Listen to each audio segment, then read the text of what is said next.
Hello all. So very warm welcome to the statistics course, and we'll study the entire course with reference to machine learning and data science, because we know that in machine learning and data science we use statistics and probability a lot. So we'll see that how probability and statistics are made for each other kind of. And coming to the definition part, the very favorite one liner definition of mine is statistics and is an art of learning from data. So given a data, how what you can learn from that, what meaningful conclusions that you can draw, or how you can summarize the entire trend that is in going on in the data. And what machine learning do the same, right?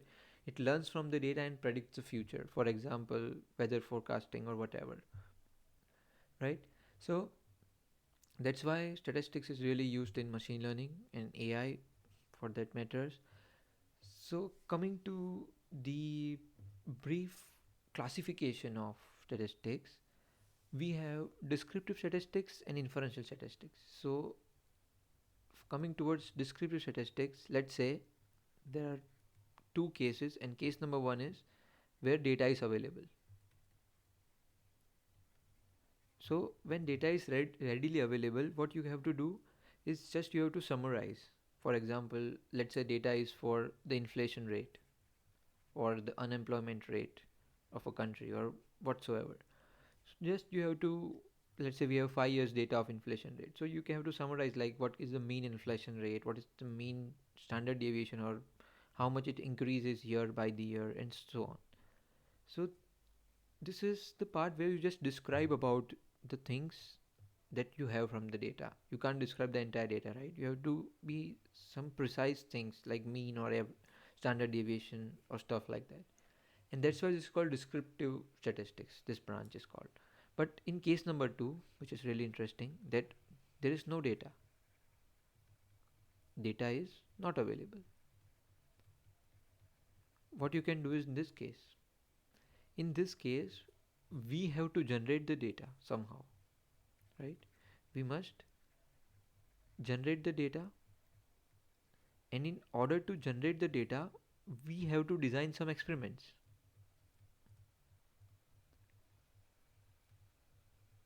And how this experiment should be designed, this should be designed based on the further use that we are going to make for it.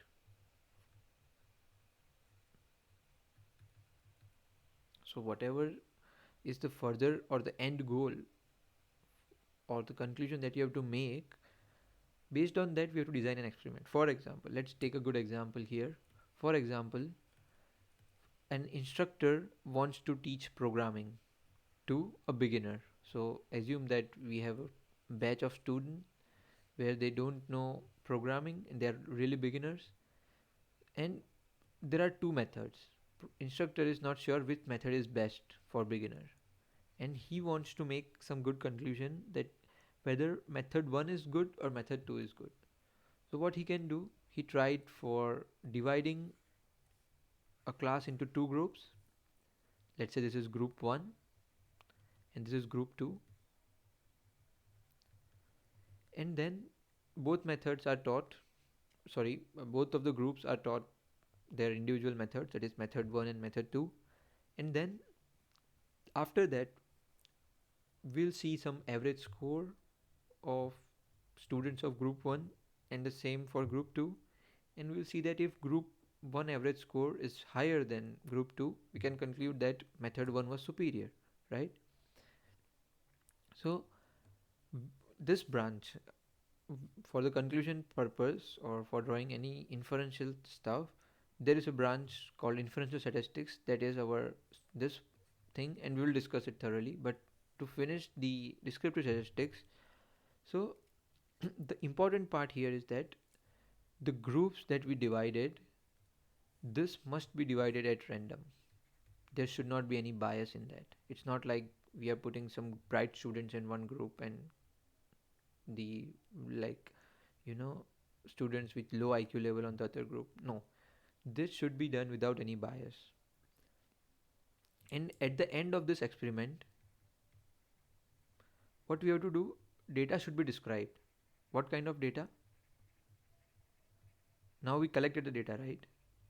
with the experiment. What kind of data? For example, scores of two groups can be presented, or in addition you can summarize, for example, average score of members of each group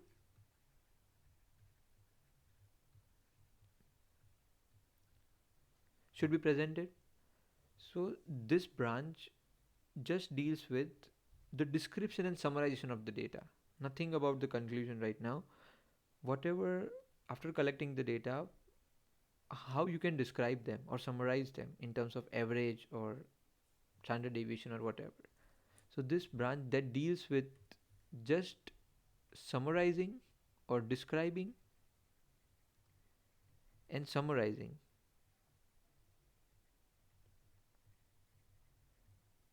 is called descriptive statistics. Now let's come to inferential statistics. Now we finished the experiment, right?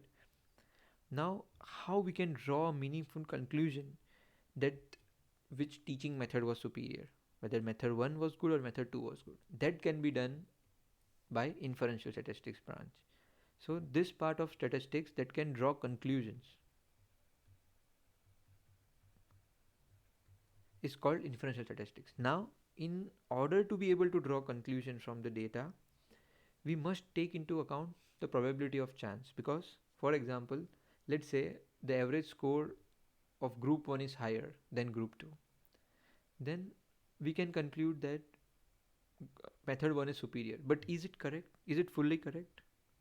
Because is it like it's possible that the teaching method was not responsible for the increased score, it's just because of the chance, right? It just happened. So we must take into account some probability, and here comes the integration of probability into statistics. So to be able to draw a logical conclusion from the data, we usually make some assumption about the chances or the probabilities of obtaining the different data values. So whatever data values that we obtained here, we assume that this is correct with 60% probability or 80% probability. And then when we obtain the data again, we check that whether this assumption of 60% or 80% whatever is correct or not. So this assumptions, so this totality of assumptions is referred to as probability models. That is the probability that we assume based on some probability model, right? We can't assume just randomly. And that's why we say that probability is integral part of statistics. So that is, they are made for each other, kind of. So from very next lecture we will start a basics of probability. We'll start from very scratch, what probability is, and conditional probability and Bayes theorem that some of you might know from your school days. But we'll start with very basic stuff and then move gradually to random variable, then PDF, Gaussian PDF, which is really really popular now, because we know that everything is Gaussian, but it's not correct. We'll see what actual distribution is, what CDF, PDF, everything in detail. So that's all from this video, and we'll meet each other in very next lecture. Thank you.